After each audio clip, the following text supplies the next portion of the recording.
اعوذ باللہ من الشیطان الرجیم بسم اللہ الرحمن الرحیم۔ شروع خدا کا نام لے کر جو بڑا ہی مہربان نہایت رحم کرنے والا ہے۔ السلام علیکم ورحمۃ اللہ وبرکاتہ۔ تمام سامعین کو ہمارے چینل کی طرف سے خوش آمدید۔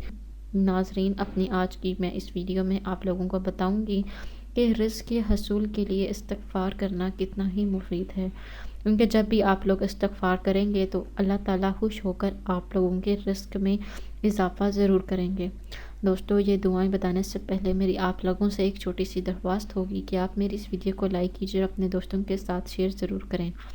شیئر آپ لوگوں نے اس نیت کے ساتھ کرنا ہے کہ یہ ویڈیو آپ لوگوں کے لیے صدقہ جاریہ اور رسالہ ثواب کا ذریعہ بنے۔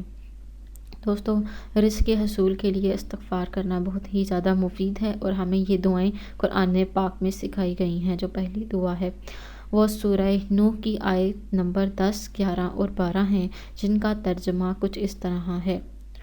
نوح علیہ السلام کہتے ہیں، تو میں نے کہا اپنے رب سے بخشش مانگو، بلا شبہ وہ بہت معاف کرنے والا ہے۔ وہ تم پر آسمان سے خوب بارشیں برسائے گا اور تمہاری مال اور بیٹیوں سے مدد کرے گا، اور تمہارے لیے باغات پیدا کرے گا اور نہریں جاری کرے گا۔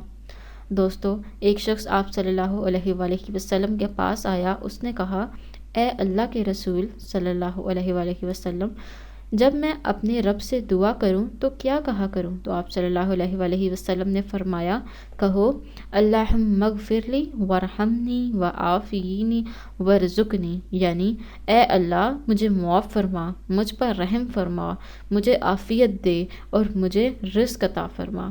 اس کے بعد آپ نے انگوٹھے کو نکال کر باقی 4 انگلیوں کو بند کر کے فرمایا، یہ چیزیں تمہاری دنیا و آخرت کو جمع کرنے والی ہیں۔ دوستو، یہ حدیث شریف صحیح مسلم کی ہے۔ دوستو، رزق کے حصول کے لیے تسبیح کرنا بھی بہت ہی زیادہ مفید ہے۔